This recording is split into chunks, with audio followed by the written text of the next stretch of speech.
Hello everyone, good morning. I am Busar Vishwas, lecturer of Pravara Medical Trust, College of Pharmacy, Shevgaon. My subject is Hospital and Clinical Pharmacy. So, my dear students, previous some lecture we discuss about modern dispensing aspect. विद्यार्थी मित्रांनो, मागील काही लेक्चरपासून आपण clinical फार्मसीमधील second जो chapter आहे modern dispensing aspect तो स्टडी करत आहोत. त्यामध्ये आपण आत्तापर्यंत इंट्रोडक्शन, त्याचबरोबर role of pharmacist, patient counselling, then name of the drug and its action, then route of administration, then time of administration, duration therapy, storage of drug, adverse effect of drug, restriction, allergic reaction, then removal of drug from package, then refill information, then patient compliance. Next one, effect of underutilization, त्याचे reason study केले होते. then risk of toxicity, danger of death, then effect of overutilization of drug, then factor contributing non-compliance, poor understanding, मग ते factor आहेत त्याच्यामध्ये.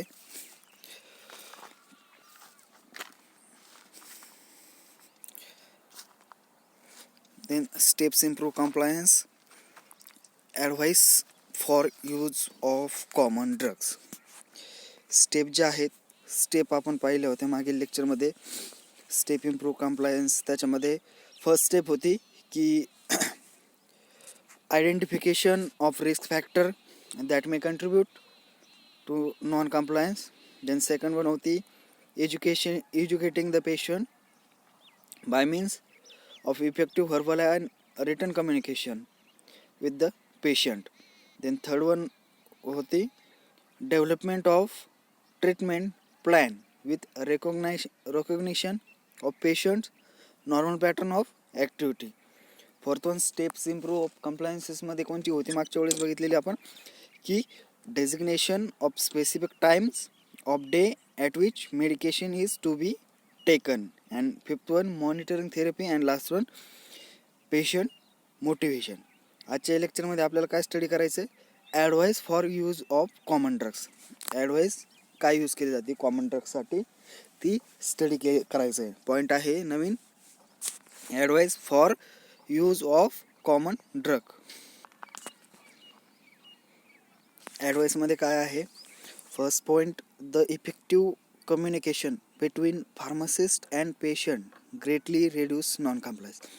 आणि जे communication आहे कशाच्यामध्ये, पेशंट आणि फार्मासिस्ट ह्या दोन्हीच्यामध्ये जे कम्युनिकेशन आहे त्या कम्युनिकेशनमुळे काय होऊ शकतं तर रिड्यूस होऊ शकतो. काय रिड्यूस होऊ शकतो, patient non compliance. Effective communication, त्यांच्यामध्ये जर इफेक्टिव्ह कम्युनिकेशन झालं, व्यवस्थितरित्या जर फार्मासिस्टने ॲडवाईस दिली, समजून सांगितलं, तर त्यामुळं काय होऊ शकतं तर रेड्यूस द नॉन कम्प्लायन्स त्यामुळे रेड्यूस होऊ शकतो. मग सेकंड पॉईंट काय आहे, advice for use of common ड्रगमधील advice to patient on their medication must also be based on knowledge the action of the drug.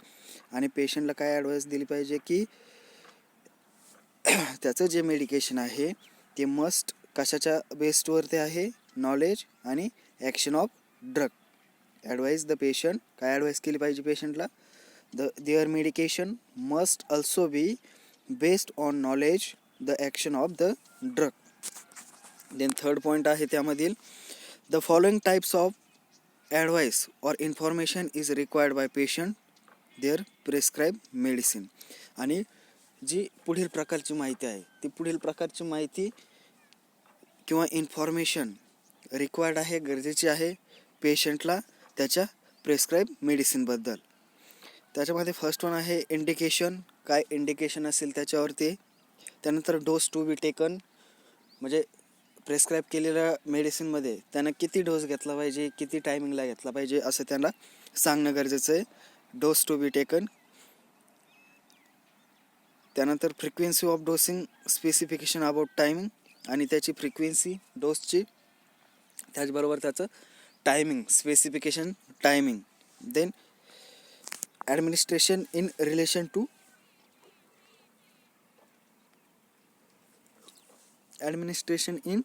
Relation to food, त्याचं administration, त्याचबरोबर फूडचं कशा प्रकारे घेतलं पाहिजे. त्यानंतर how to use special administration device, आणि स्पेशल ॲडमिनिस्ट्रेशन डिव्हाइस कशा प्रकारे यूज केलं पाहिजे तेही त्या ठिकाणी त्याला मॉनिटरिंग करणं, सांगणं गरजेचं आहे.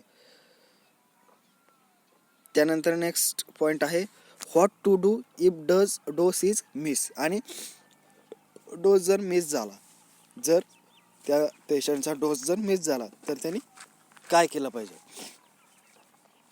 त्यानंतर 7th आहे त्याचे ॲडव्हर्स इफेक्ट. त्याच्यामध्ये ए पॉईंट आहे it is recognition, then by action to be taken, त्याची ॲक्शन, त्याच्यावर काय केलं पाहिजे. त्यानंतर ड्युरेशन ऑफ थेरपी, थेरपीचा ड्युरेशन किती आहे. त्याचबरोबर प्रिव्हेन्शन ऑफ द फॉलोइंग्स, त्याच्यामध्ये डोस घेत असताना काय पाळलं पाहिजे त्या ठिकाणी, किंवा प्रिव्हेन्शन काय केलं पाहिजे. Alcohol, oral contraceptive, driving, specific hobbies. Example of few drugs which specific and simple device is required are listed below. म्हणजे त्याच्यामध्ये काय नाही केलं पाहिजे, काय प्रिव्हेंट केलं पाहिजे. अल्कोहोल कन्झम्पशन प्रिव्हेंट केलं पाहिजे. त्यानंतर ओरल कॉन्ट्रासेप्टिव्ह, त्यानंतर ड्रायव्हिंग, त्यानंतर स्पेसिफिक हॉबीज. त्याच्यामध्ये काय एक्झाम्पल दिले त्यांनी, तर few drugs for which specific and simple advice is required are listed below. आणि जी ॲडवाईस आहे ती पुढील स्लाईडवर दिलेली आहे. आता त्यामध्ये अँटी डायबेटिक जर ड्रग घेतलेला असेल तर डू नॉट ड्रिंक अल्कोहोलिक ब्रिव्हेज.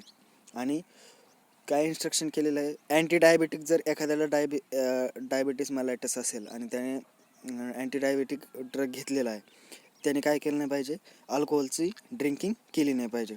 जर नेक्स्ट वन आहे एखाद्याने जर अँटॅसिड टॅबलेट घेतलेली असेल, do not swallow but chew it, त्याची चावली पाहिजे ती. त्यानंतर mode of action, MAO inhibitor जर घेतलेलं असेल, avoid cheese, alcoholic beverage and liver or yeast extract. आणि त्याने अवॉइड काय केलं पाहिजे, चीज अवॉइड केलं पाहिजे, अल्कोहोलिक ब्रिव्हरेज अवॉइड केलं पाहिजे, त्याचबरोबर लिव्हर किंवा ईस्ट एक्स्ट्रॅक्ट अवॉइड केलं पाहिजे. त्यानंतर 4th पॉईंट आहे सॅलिसिलेट्स, फिनाइल ब्युटॅझोन, ऑक्सिफिन ब्युटॅझोन. हे जर घेतले ड्रग, सॅलिसिलेट, फिनाइल ब्युटॅझोन आणि oxyphenbutazone, do not taken on empty stomach. आणि हे सॅलिसिलेट, त्याचबरोबर फिनाइल ब्युटॅझोन आणि ऑक्सिफिन ब्युटॅझोन जर आपण एम्प्टी स्टमकने घेऊ शकत नाही, ते एम्प्टी स्टमकने घेतले नाही पाहिजे. त्याचबरोबर नेक्स्ट वन आहे liquid paraffin, do not use prolong time. आणि लिक्विड पॅराफिन काय नाही केलं पाहिजे, जास्त कालावधीसाठी यूज नाही केला पाहिजे किंवा प्रोलॉंग टाईमासाठी यूज केलं नाही पाहिजे. त्यानंतर नेक्स्ट वन आहे diazepam, drug cause drowsiness, hence do not drive a vehicle or work or dangerous machinery. आणि हा जो ड्रग आहे डायझेपाम, हा ड्रॉझिनेस प्रोड्यूस करणारा आहे. त्यामुळे काय होऊ शकतो ड्रॉझिनेसमुळं, तर म्हणजे त्यांनी काय सांगितलं मग, ड्रॉझिनेस याच्यामुळे प्रोड्यूस होतो, तर डायझेपाम का घेऊ नये, म्हणजे डायझेपाम घेतल्यानंतर ड्राईव्ह करू नये, गाडी वगैरे चालू नये, त्याचबरोबर वर्क करू नये आणि डेंजरस मशिनरी हाताळू नये. त्यानंतर नेक्स्ट वन आहे ampicillin, it should be taken on empty stomach, that is 1 hour before or 2 hour after food. आणि हे जे ॲम्पिसिलिन आहे ते काय घेतलं पाहिजे, एम्प्टी स्टमक असताना घेतलं पाहिजे. एम्प्टी स्टमक म्हणजे कसं असलं पाहिजे, जेवणापूर्वी एक तास किंवा जेवणानंतर 2 तासाने घेतलं पाहिजे. नेक्स्ट वन आहे complete the course of treatment, otherwise recurrence infection takes place. The next instruction आहे spermicidal jellies and creams. Next instruction कशी दिलेली आहे, स्पर्मिसायडल जेलीज आणि cream this should be applied 10 to 30 minutes before intercourse and must remain the vagina for 6 to 8 hours afterwards. Then next one आहे phenolphthalein laxative. It may color the faces and urine pink. Then bisacodyl tetracycline do not take with milk or antacid. आणि bisacodyl किंवा tetracycline जे आहे ते आपण कशाबरोबर घेऊ शकत नाही, दुधाबरोबर घेऊ शकत नाही किंवा अँटॅसिड त्याबरोबर घेऊ शकत नाही. त्यानंतर 11th आहे cascara sagrada. Avoid breast feeding. It may colour the urine pale yellow reddish brown. Then next one आहे aluminium hydroxide. Constipation may occur. त्यामुळे काय होऊ शकतं, कॉन्स्टिपेशन ऑकर होऊ शकतं. Then phenytoin phenobarbital. Expose yourself to sunlight in the morning. Then diphenhydramine. It may cause sedation cause होतं त्याच्यामुळं, कशामुळं, डायफिन हायड्रामाइनमुळं. त्यानंतर general advice about how to store the medicine. आणि मेडिसिन स्टोअर्स करण्यासाठी जनरल ॲडवाइसेस काय आहे. फर्स्ट ॲडवाईस आहे store away from heat and direct sunlight. हीटपासून आणि डायरेक्ट सनलाईट ज्या ठिकाणी येतो त्यापासून अवे त्या ठिकाणी स्टोअर करायचं, बाजूला स्टोअर करायचं.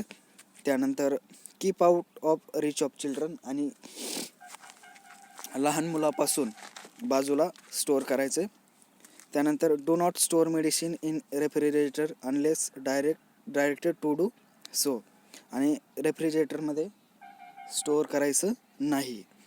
त्यानंतर do not keep outdated medicine or medicine no longer needed.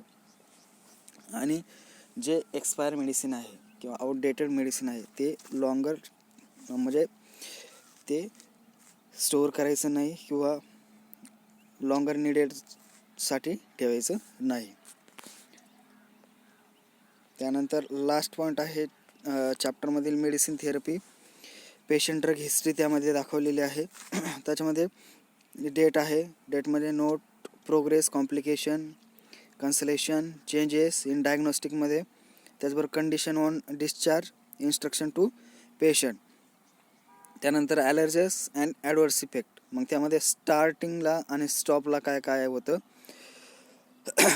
Non prescription drug use regularly. Use तिथे एस मार्क्स केलेलं आहे. त्याच्यामध्ये अल्कोहोल असेल, कॅफिन असेल, टोबॅको असेल, ॲनाल्जेसिक असतील, अँटॅसिड असतील, लॅक्झेटिव्ह, त्याचबरोबर सिडेटिव्ज, डाएट प्रिपरेशन्स, स्किन प्रोडक्ट्स. त्याच्यानंतर हेमारोडायडल प्रिपरेशन अँड ऑदर्स. मग त्या ठिकाणी यस असेल किंवा यस किंवा स्टॉप केल्यावर नो असेल तर नो आहे. त्यानंतर आहे objective of medication history. Medication हिस्ट्रीचे ऑब्जेक्टिव्ह काय आहेत, मेडिकेशन हिस्ट्रीचे ऑब्जेक्टिव्ह काय आहेत. त्यामध्ये फर्स्ट ऑब्जेक्टिव्ह आहे to find out which drug is cause allergy and adverse drug reaction. आणि काय फाइंड आउट करणं की कुठल्या प्रकारचा ड्रग ॲलर्जी प्रोड्यूस करतो आहे, कॉजेस करतो आहे किंवा ॲडव्हर्स रिॲक्शन त्या ड्रगमुळं तयार होते. त्यानंतर नेक्स्ट वन आहे to prepare list of patients current and past medication. आणि असे पेशंटची लिस्ट प्रिपेअर करायची, त्यांचे करंट मेडिकेशन आणि आपलं पेशंटची करंट मेडिकेशनची आणि पास्ट मेडिकेशनची लिस्ट प्रिपेअर करायची. त्यानंतर to study the patient compliances for drugs. आणि पेशंट कम्प्लायन्सेसच्या ड्रगचे रिलेटेड स्टडी करायची. त्याचबरोबर फोर्थ वन आहे to know the patient self prescribing habit and which OTC drug he prefer to take. आणि पेशंट सेल्फ प्रिस्क्रायबिंग हॅबिट माहिती करून घेणं गरजेचं आहे. त्याचबरोबर ते कोणते OTC ड्रग प्रेफर करतात घेण्यासाठी. त्यानंतर to study his routine life, that is various habits such as alcohol, tea, tobacco. आणि त्यांचं रुटीन हॅबिट्स जे आहे, रुटीन लाईफ ते स्टडी करणं हे एक ऑब्जेक्टिव्ह आहे.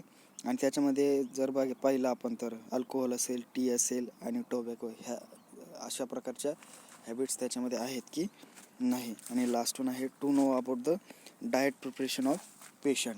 आणि पेशंटच्या डाएट प्रिपरेशनबद्दल माहिती असणं हे गरजेचं आहे. हे एक ऑब्जेक्टिव्ह आहे. Thank you everyone. Thank you. In this way, our modern dispensing aspect chapter is over here. Next lecture we will discuss new topic or new chapter.